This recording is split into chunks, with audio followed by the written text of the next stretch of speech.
The morning sun cast long shadows across the French Quarter, glinting off polished Cadillacs, and bringing to life the ancient wrought-iron balconies of New Orleans. Inside Bayou Bistro, Christian Blake held court among his lieutenants, his black suit pristine against weathered leather. The heavy oak door burst open with such force that conversation died instantly, every guard's hand moving to concealed weapons as a small figure darted past the stunned hostess. A little boy no older than 6, tears streaming down his dirt-smudged face, stood trembling in the center of the room. "Please help! They're hurting my mom!" The child's desperate plea sliced through the room's tension, his voice breaking as his tiny chest heaved with panicked breaths. His eyes, wide with terror, locked onto Christian's with an instinctive recognition of authority. Christian rose slowly, his movement deliberate as cigarette smoke curled around his shoulders like ghostly wings. The room froze in that suspended moment, the most feared man in Louisiana staring down at a child who had just committed the unthinkable, interrupting his morning meeting. For 3 heartbeats, silence reigned as Christian's steel-gray eyes assessed the trembling child, noting the fresh bruises on his arms and the desperate hope in those innocent eyes. Something ancient and forgotten stirred behind his carefully constructed mask of indifference. "Boss?" murmured Patrick, his second in command, hand still resting on his concealed weapon, uncertainty clouding his usually confident demeanor. The question hung in the air between them, how to handle this bizarre intrusion. Christian knelt down, bringing himself eye-level with the boy who flinched, but stood his ground with courage that belied his years. "What's your name, kid?" he asked, his voice softer than any of his men had heard in years. "Charlie," the boy whispered, wiping his nose with the back of his hand, his entire body trembling like a leaf in storm. "My mom, she told me to run and not stop, and I saw your cars outside and—" His voice cracked with desperation. In that moment, Christian made a decision that would alter the course of countless lives, including his own. "Where is she, Charlie?" he asked, already motioning to Patrick, who was immediately on his feet, signaling to the others. The boy's words tumbled out in a frantic stream as he described the small yellow house 3 blocks away, where his mother was trapped with the man whose rage had finally erupted beyond closed doors. Christian caught the flash of recognition in Patrick's eyes. They knew exactly which house. "Stay with Annie," Christian instructed, nodding toward the hostess whose maternal instincts had already brought her to the boy's side with a glass of water. "Tell her to get you some pancakes while I go help your mom." The transition from restaurant to street took seconds. 4 black SUVs roaring to life, Christian sliding into the lead vehicle with a cold focus. The child's desperation had awakened something primal in their leader, something they hadn't witnessed since the early days of his empire. The convoy tore through the narrow streets, Christian's mind racing ahead to the confrontation that awaited. He had built his reputation on calculated decisions, yet here he was, racing toward unknown danger because a child's tears had penetrated his defenses. "The yellow house with the broken gate," Christian murmured as they turned onto Dauphine Street, his eyes narrowing at the seemingly peaceful facade that concealed violence within. "Patrick, you and Cole take the back. Nobody leaves that way," he commanded. At that moment, a scream pierced the morning air, high, terrified, and abruptly cut short. Christian was out of the vehicle before it fully stopped, his usual calculated demeanor replaced by a cold fury that propelled him toward the peeling front door. Christian Blake had not become the king of New Orleans' underworld through mercy or hesitation.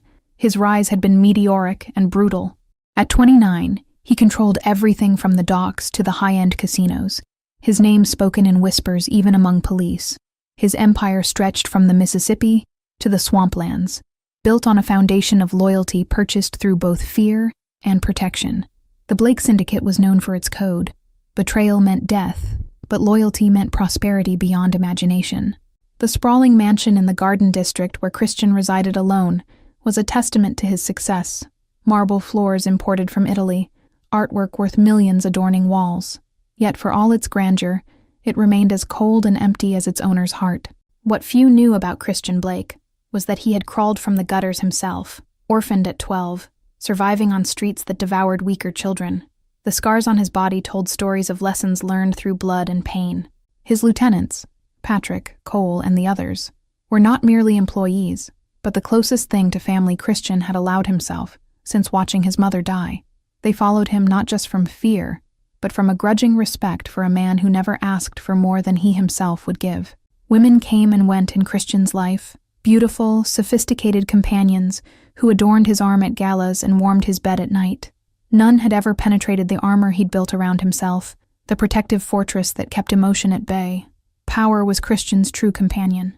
The rush of controlling his domain, of building something from nothing, of being feared and respected. It was enough, he told himself in the quiet hours when sleep eluded him and memories threatened. Yet something had shifted when he looked into Charlie's desperate eyes, a recognition perhaps of his own childhood terror reflected back at him. The boy had awakened something Christian thought long buried beneath years of calculated violence and control. The yellow house they now approached belonged to one of his lower-level distributors, a man named Hank Porter, who moved product through the riverside bars. Christian had never met the man's family, had never cared to know about the lives that orbited around his business transactions. But now, as his shoes hit the cracked sidewalk and he heard another muffled cry from within the house, Christian felt something unfamiliar unfurling in his chest. It felt dangerously close to responsibility for something beyond his empire. 3 minutes, he told his men as they formed around him, weapons now visible in the morning light. If I'm not out in 3 minutes with the woman, burn this place to the ground with everyone inside it. The weight of his own gun was familiar in his hand as he approached the door, the golden morning light catching on its polished surface. Christian had killed before, clinically necessarily without hesitation, but never with the white-hot rage now coursing through his veins. His foot connected with the door with such force that it splintered on impact, the crash echoing through the small house like a thunderclap. Christian stepped through the debris, his tall frame filling the doorway as his eyes adjusted to the dimmer interior. What he saw inside burned itself permanently into his memory, a tableau of violence frozen in the moment of his arrival. A woman with copper hair lay crumpled against the far wall, a thin trickle of blood running from her temple down a face that, even in pain, held striking beauty. The man standing over her turned at Christian's entrance, confusion replacing rage, as he recognized one of the most dangerous men in New Orleans standing in his broken doorway. "Boss?" "What?" he began, alcohol heavy on his breath even at this early hour. "The boy found me," Christian said simply, his voice deceptively soft as he stepped fully into the room, taking in every detail, the overturned furniture, the shattered glass, the bruises already forming on the woman's exposed arms. "He made a better choice than you did."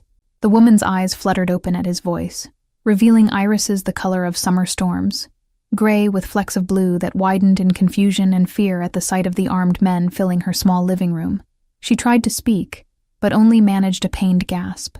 "Christian Blake," she whispered, recognition dawning in those storm cloud eyes, her body instinctively pressing further against the wall, as if trying to disappear into it. The fear in her gaze was different from what he usually saw.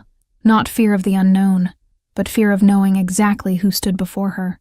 Hank Porter's face drained of color as he processed the situation, sobriety slicing through his drunken haze with the precision of a surgeon's scalpel. "This is a family matter, Mr. Blake," he stammered, taking a step back, hands raising in placation. "My wife and I were just having a disagreement." Christian's laugh held no humor as he moved further into the room, each step deliberate, predatory. "When my business associates make poor decisions in their professional lives, I terminate our relationship," he said conversationally, as if discussing the weather. The woman, Charlie's mother, watched this exchange with growing horror, her gaze darting between the two men and toward the door, as if calculating her chances of escape. Blood matted her copper hair where it had been slammed against the wall. "Your son is safe," Christian told her directly, ignoring Porter's continued excuses. "He's at my restaurant eating pancakes with my staff, showing more courage than this piece of garbage has in his entire body." Her relief was palpable, tears welling in those remarkable eyes as she nodded once, a silent thank you that somehow carried more weight than any spoken gratitude Christian had ever received. In that moment, something indefinable shifted between them. "Samantha deserved it," Porter spat suddenly, alcohol and fear creating a volatile cocktail of poor judgment, always threatening to leave, to take my boy away from me, as if she could survive a day without what I provide. The transformation in Christian was instantaneous, the controlled businessman vanishing as he crossed the room in 2 strides, his hand closing around Porter's throat with crushing force. "Her name sounds wrong coming from your mouth," he growled, lifting the man until his feet barely touched the floor. "Please," Samantha's voice cut through the tension, stronger now despite her injuries. "Not in front of Charlie," she pleaded, looking toward the doorway with fear in her eyes. Before realizing her son wasn't there, Christian released Porter with a disgusted shove, watching him crumple to the floor, gasping for breath. "Pack whatever you need," he told Samantha, his tone brooking no argument. "You and your son are coming with me." Her hesitation was brief, but noticeable. The devil she knew versus the devil she didn't. But the thought of Charlie seemed to decide her. She rose shakily to her feet, dignity somehow intact, despite her torn dress and bruised skin. "If you touch her again, if you attempt to contact her or the boy, if you so much as speak their names," Christian addressed Porter in a voice like winter frost, "what happens to you will become a cautionary tale whispered throughout this city for generations." As Samantha gathered a few belongings with trembling hands, Christian watched her with a curiosity he couldn't explain. She moved with a grace that transcended her circumstances, a resilience that spoke of years enduring what no one should have to endure. Patrick opened the car door as Christian approached with Samantha, leaning slightly against his arm, her small suitcase clutched in her free hand. The lieutenant's face remained impassive, but his eyes held questions about this unprecedented deviation from their normal operations. "We'll go directly to the estate," Christian instructed as he helped Samantha into the vehicle, noting how she winced when her back touched the leather seat. "Call Dr. Hammond and have him meet us there within the hour." The journey through New Orleans passed in tense silence, Samantha staring out the window at the city transforming from the working-class neighborhoods to the opulent garden district. Her face reflected in the tinted glass showed a woman struggling to process the sudden upheaval of her world. Christian studied her covertly during the drive, the quiet dignity in her posture despite obvious pain, the protective way she clutched the small bag containing the only possessions she deemed worth saving. No wedding ring adorned her finger, he noticed, though her skin bore the telltale mark of one recently removed. The Blake estate emerged from behind ornate iron gates that opened automatically as their convoy approached, revealing manicured gardens surrounding a colonial mansion that spoke of old money and power. Samantha's sharp intake of breath was the only indication of her surprise at the grandeur. "Charlie is already here," Christian informed her as the car came to a stop at the grand entrance. "My housekeeper, Mrs. Bennett, has been keeping him entertained in the kitchen. Apparently he's quite fond of chocolate chip cookies." Relief softened Samantha's features momentarily before wariness returned, her storm cloud eyes meeting Christian's directly for the first time.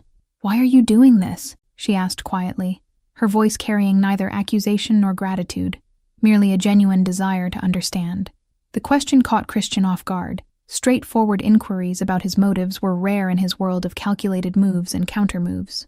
"Your son showed extraordinary courage coming to find help," he answered simply, offering his hand to help her from the car.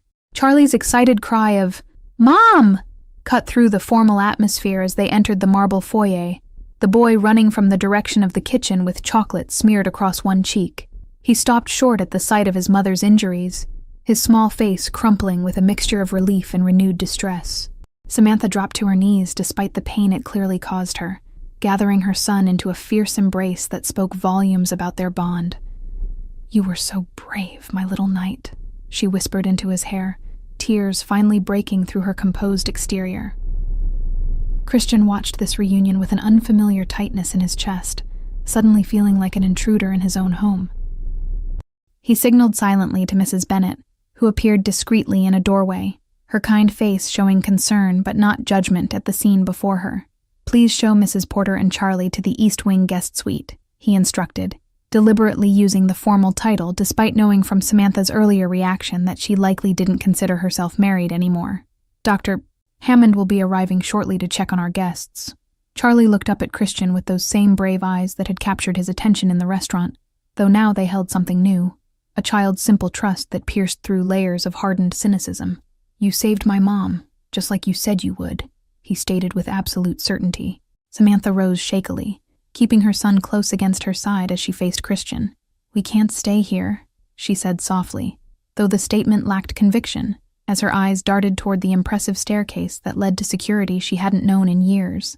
"You can and you will, at least until we determine your next steps," Christian replied, his tone leaving no room for argument, though his words were carefully chosen. "Your safety is now my concern, whether that fits into your plans or not." Dr. Hammond's examination revealed the extent of Samantha's injuries: 3 cracked ribs, a mild concussion, and numerous contusions in various stages of healing that told a story of ongoing abuse. His grim expression as he exited the guest room spoke volumes to Christian, who waited in the hallway. "This isn't the first time she's been hurt, and some injuries never properly healed," the doctor reported quietly, packing away his equipment with methodical precision. "She needs rest, proper nutrition, and time away from whoever did this to her." Christian nodded, a muscle working in his jaw as he processed this information. "She'll have everything she needs here," he assured the doctor, already mentally cataloging the resources required to ensure both mother and son could recover without worry. Later that evening, after Charlie had fallen asleep in the adjoining room of their suite, Christian found Samantha standing on the private balcony, overlooking the illuminated gardens. Fresh bruises bloomed against her pale skin, contrasting sharply with the elegant silk robe Mrs. Bennet had provided. "Porter wasn't just my distributor," Christian stated without preamble, watching how Samantha's shoulders tensed at the mention of her abuser. "He also had connections to rival organizations that have been encroaching on my territory, connections he kept hidden from me." She turned slowly, moonlight casting her features in silver and shadow. "Is that why you intervened?" she asked, no accusation in her tone, merely a woman seeking to understand her current circumstances. "Because he betrayed your business interests?" Christian considered lying. It would be simpler, cleaner, maintaining the emotional distance he preferred. But something in those storm cloud eyes demanded honesty. "I intervened because your son reminded me of someone I once knew," he admitted, surprising himself with the truth. Samantha nodded slowly, accepting this answer as she wrapped her arms around herself in a protective gesture. "Charlie has always seen the best in people, even when there's little good to find," she said softly, her gaze returning to the moonlit garden. "How did you know who I was?" Christian asked, recalling her recognition when he'd entered her home. "Most people in this city know my name, but few would recognize my face immediately." A bitter smile touched her lips briefly as she traced a pattern on the stone balustrade. "Before Charlie, I worked as a paralegal for Westbrook and Associates. They handled several cases involving businesses that paid protection to your organization," she explained. This revelation surprised Christian. Westbrook was one of the most prestigious law firms in Louisiana, representing wealthy clients and corporate interests. "That's quite a fall from paralegal to—" He trailed off, unwilling to put into words the situation he'd found her in. "To battered wife of a low-level drug dealer?" Samantha finished for him, a spark of defiance flaring through her exhaustion. Porter was a client at the firm, charming, attentive, everything a lonely single mother thought she wanted in a partner. The pieces began to align in Christian's mind as he leaned against the doorframe, keeping a respectful distance. "He targeted you for your access to information about our operations," he concluded, watching her face carefully for confirmation. Samantha nodded, tears gathering but not falling. "By the time I realized what he was doing, he had isolated me completely from friends and colleagues, convinced my former boss I was stealing client information," she said quietly, her voice steady despite the emotion behind it. "When did the abuse begin?" Christian asked, though he suspected he already knew the answer. Men like Porter followed predictable patterns: charm, isolation, control, and finally violence when other methods of domination proved insufficient. "The first time he hit me was the day I tried to leave with Charlie," she answered, one hand unconsciously rising to her cheekbone where a faded scar was barely visible beneath her makeup. "He made it clear that if I ever tried again, he would take Charlie from me permanently." Christian felt cold fury rise within him at this confirmation, but kept his expression neutral. "And the rival organization he was feeding information to?" he prompted, needing to understand all dimensions of this situation that had so unexpectedly entangled with his own.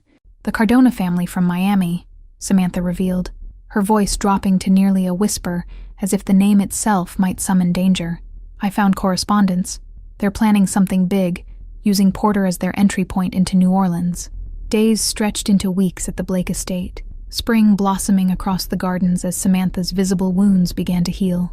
Charlie adapted to their new environment with the resilience of childhood, quickly becoming a favorite among the staff, who had never heard childish laughter echo through the austere halls. Christian found himself increasingly drawn to the East Wing where his unlikely guests resided, initially justifying these visits as security briefings about the Cardona threat. Samantha's insights into Porter's connections proved invaluable, her analytical mind impressing even Patrick, who rarely approved of civilian involvement. The first time Christian heard Samantha laugh, a genuine sound of amusement when Charlie demonstrated his newly acquired skill of balancing spoons on his nose at breakfast, something shifted irreversibly in his carefully constructed worldview. The sound lingered in his mind throughout meetings with distributors and negotiations with city officials. "You never told me what happened to him," Samantha said one evening as they sat in the library, Charlie already asleep upstairs after exhausting himself in the garden. The question needed no clarification. They both knew she meant Porter. Christian considered his response carefully, watching the firelight play across her features that had filled out slightly now that she was eating regularly. "He's no longer in New Orleans," he answered truthfully, if incompletely. "His connection to the Cardonas earned him a one-way trip out of my territory." Samantha studied him over the rim of her wineglass, those perceptive eyes seeming to read between his carefully chosen words. "I should feel something about that. Fear, guilt, satisfaction. But I feel nothing except relief that he can't find us," she confessed. "The capacity to feel nothing for those who've hurt you is a survival skill," Christian responded, thinking of his own emotional detachment that had served him well over years of building his empire. Some would call it a strength. The subtle shake of her head surprised him as she set down her glass. "It's not strength when it extends to everyone, when you can't feel anything at all for anyone," she countered softly, her insight cutting closer to his reality than he'd expected. Over the following days, Christian found himself sharing meals with Samantha and Charlie with increasing frequency, his schedule mysteriously clearing around dinner time despite Patrick's raised eyebrows. The boys' endless questions about everything from how cars worked to why the sky was blue provided a strange reprieve from the calculated conversations that filled Christian's normal days. "You never had children," Samantha observed one afternoon as they watched Charlie exploring the garden under Mrs. Bennet's watchful eye. It wasn't a question, but an observation, delivered without judgment as they sat beneath the shade of a massive oak tree. Christian's laugh held little humor as he loosened his tie, a rare concession to informality. "My lifestyle doesn't lend itself to family life," he replied, the standard answer he gave to anyone who dared broach the subject of his solitary existence. "And yet you've created this fortress where people are fiercely loyal to you," she countered, her gaze still following her son's adventures among the rose bushes. "That's a kind of family, even if you don't call it that." The observation lingered between them, neither uncomfortable nor easily dismissed. "Loyalty built on fear and financial dependence isn't family," Christian finally responded, surprised by his own candor. "It's business wrapped in convenient terminology." Samantha turned to face him fully then, challenge evident in her expression. "Is that why you've kept us here?" "Business," she asked directly. No accusation in her tone, but a simple demand for honesty that few would dare present to Christian Blake. Before he could formulate a response that wouldn't reveal too much of his own confusion about their presence, Charlie came bounding up the gentle slope toward them, clutching something in his small hands. "Mr. Christian, look what I found," he exclaimed, excitement radiating from his entire being. Christian leaned forward as the boy opened his cupped hands to reveal a tiny, brilliantly blue butterfly resting on his palm. "It's a blue morpho," Christian identified automatically, surprising both himself and Samantha with this unexpected knowledge. "They're not native to Louisiana. It must have escaped from the botanical gardens." "It's the exact same color as your eyes," Charlie announced to his mother with the certainty of childhood, transferring the delicate creature to Samantha's outstretched hand. The butterfly's wings pulsed slowly, iridescent blue, catching the dappled sunlight filtering through the oak leaves. The butterfly moment beneath the oak tree marked a turning point, a brief interlude of genuine connection that Christian found himself unwilling to dismiss as meaningless. That night, he reviewed security footage from the estate perimeter with unusual personal attention, the threat from the Cardona family suddenly feeling more immediate. Patrick arrived at dawn with news that confirmed Christian's growing unease. "Our sources confirm Cardona's eldest son, Ricardo, arrived in New Orleans last night," he reported, placing surveillance photos on Christian's desk showing a sleek private jet at the regional airport. Christian studied the images with narrowed eyes, mentally calculating the implications of Ricardo's personal involvement. He wouldn't come himself unless they were ready to move, he mused, tapping one finger against the polished mahogany surface. "There's more," Patrick continued, sliding forward another photograph, this one showing Hank Porter leaving the terminal with Ricardo, his face partially obscured by sunglasses but unmistakable to those who knew him. "Apparently, your mercy was misplaced. The boy starts school next week," Patrick reminded him with uncharacteristic gentleness. "We can't keep them in protective custody forever without explaining why. She deserves to know the full scope of the danger." That evening, after Charlie had been tucked into bed with stories of pirates and treasure, Christian invited Samantha to his private study. The room, with its floor-to-ceiling bookshelves and leather furnishings, reflected the man himself, organized, intimidating, yet hiding unexpected depths. "Porter is back in New Orleans," Christian stated without preamble as he poured 2 glasses of bourbon, watching Samantha's face pale at the news. "He's working directly with Ricardo Cardona now, which elevates the threat significantly." She accepted the drink with steady hands despite the fear evident in her eyes. "They know I'm here," she concluded, her quick mind connecting the implications immediately. "They know what information I have about their operations." Christian nodded, respecting her enough not to soften the truth. "The Cardonas want to eliminate me and take control of New Orleans. Porter wants revenge on both of us, and he knows Charlie is your vulnerability," he explained, laying out the situation with brutal clarity. "We should leave," Samantha said immediately, setting down her untouched drink. "Your involvement with us has put you in their crosshairs even more directly. We're a liability you never asked for." Christian moved around his desk to stand before her, close enough to see the faint freckles across her nose that had emerged during their afternoons in the garden. "You became my responsibility the moment Charlie walked into my restaurant," he stated with quiet intensity. Something shifted in Christian's expression. Respect, perhaps, or recognition of a spirit as fiercely independent as his own. "Then be my ally instead," he proposed, the words emerging before he'd fully formed the thought. "Help me dismantle the Cardona threat permanently." Surprise flickered across Samantha's features, followed by cautious interest. "What exactly are you suggesting?" she asked, studying him with the analytical mind that had made her a valued paralegal before Porter had systematically dismantled her career.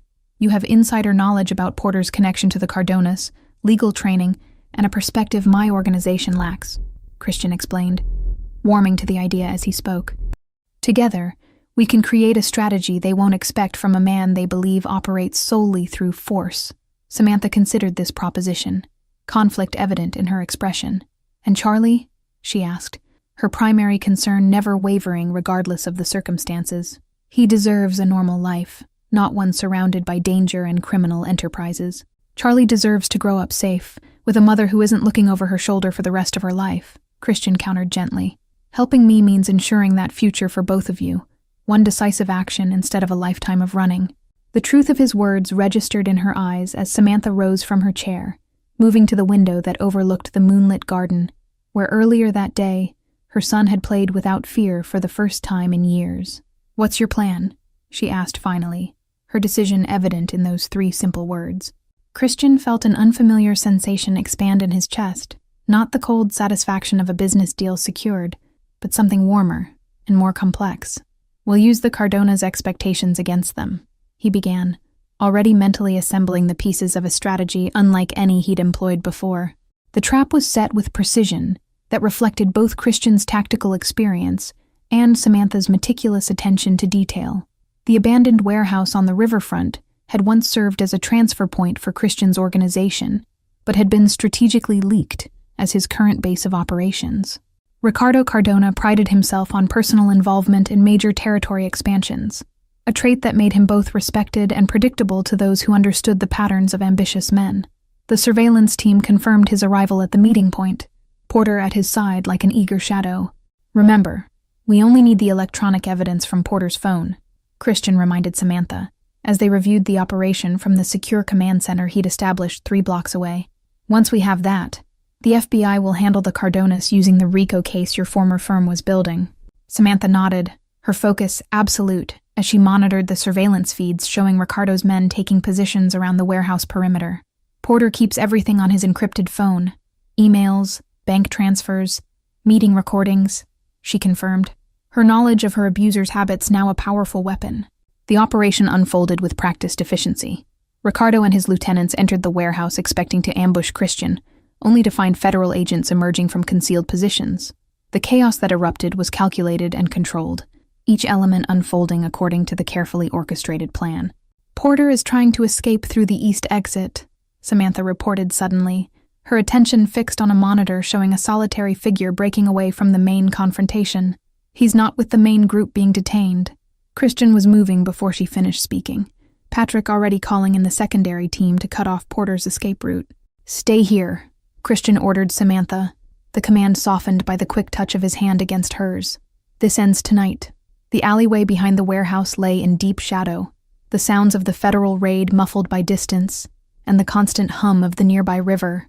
Christian moved silently, years of surviving New Orleans streets guiding his steps as he tracked his prey through the darkness. Porter's ragged breathing gave away his position before visual confirmation.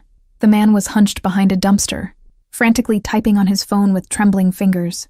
"Deleting evidence won't save you," Christian stated calmly, stepping into view with his weapon held casually at his side. Terror flashed across Porter's face as he scrambled to his feet, the phone clutched against his chest like a shield. "Blake," he gasped, eyes darting for escape routes that didn't exist. "This isn't what it looks like. I was forced to work with them." "You seem to be forced into a lot of situations," Christian observed coldly, advancing with measured steps. "Forced to betray me, forced to work with Cardona, forced to beat your wife when she discovered what you were doing." Porter's expression shifted from fear to desperation, the cornered animal ready to lash out with anything available. "She was mine before you took her," he snarled, something unhinged flickering behind his eyes. "Everything was fine until that brat ran to you." The mention of Charlie ignited Christian's fury, though his exterior remained chillingly calm. "Give me the phone, Porter," he demanded, extending his hand with the absolute certainty of a man accustomed to being obeyed. "Your only choice now is how this ends for you." For a moment, it seemed Porter might comply, his survival instinct briefly overriding his rage, but then his expression hardened with the special hatred of a man with nothing left to lose. "You want the phone?" he taunted, pulling a small revolver from his jacket pocket. "Come take it." What happened next unfolded in heartbeats. Porter raising his weapon, a shot echoing through the alleyway, and Porter crumpling to the ground clutching his shoulder. Behind Christian stood Samantha, her hands steady on the pistol Patrick had apparently provided for her protection. "I told you to stay at the command center," Christian said quietly as he approached her, noting the perfect stance that spoke of someone who had prepared for this moment. Her eyes remained fixed on Porter's writhing form, no hint of regret or hesitation in their stormy depths. "You don't get to order me around, remember?" she replied, her voice remarkably steady as she lowered the weapon. "Partners make decisions together, and I decided I wasn't letting him take another shot at my future." The federal agents arrived moments later, securing Porter and retrieving the phone that contained everything needed to dismantle the Cardona organization's expansion plans.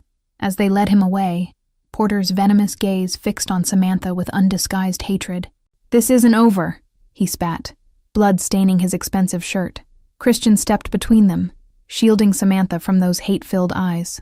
"It was over the moment you underestimated her," he stated with quiet finality, watching as the federal agents pushed Porter into a waiting vehicle that would take him far from New Orleans. 3 months after the warehouse operation, the Cardona organization had been effectively dismantled through a combination of federal prosecution and strategic pressure from Christian's syndicate. Ricardo faced multiple life sentences, while Porter had turned state's witness in a desperate attempt to reduce his own sentence. Samantha stood on the balcony of what was now officially her suite in the East Wing, watching Charlie chase fireflies across the twilight garden with Mrs. Bennett's grandchildren who visited every Sunday. The sound of his carefree laughter still felt like a miracle after years of enforced silence in Porter's house. "The prosecutors called today," Christian announced as he joined her, loosening his tie after a day of meetings that increasingly focused on legitimate business ventures rather than his traditional operations. Porter's testimony secured convictions for the entire Cardona leadership. "I've been thinking about Charlie's education," Christian ventured after a comfortable silence, watching the children below construct an elaborate fortress from garden furniture and blankets. "The Academy on St. Charles has an excellent reputation and discreet security protocols." A small smile played at the corners of Samantha's mouth as she turned to face him. "You've already arranged it, haven't you?" she asked knowingly, having grown accustomed to Christian's tendency to solve problems before they were even fully articulated.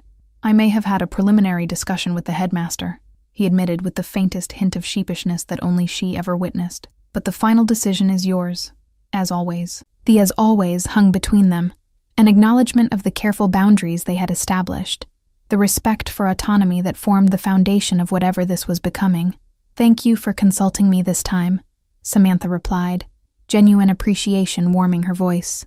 Below in the garden, Charlie had apparently declared himself king of the fortress, a paper crown crafted by Mrs. Bennett perched jauntily on his dark curls. "He's healing," Samantha observed softly, maternal pride evident in every line of her face. The nightmares are less frequent now. Christian nodded, remembering the early weeks when Charlie's terrified screams had echoed through the mansion at 3 a.m, bringing both of them running to comfort the boy who feared his father had returned. Children are remarkably resilient when given safety and stability. And what about their mothers? Samantha asked, turning to face Christian fully, the question layered with meanings neither of them had dared to directly address in the months following the warehouse confrontation. Are they resilient too? Christian studied her face in the fading light, the strength that had drawn him from the beginning, now complemented by a confidence that came from reclaiming her own power.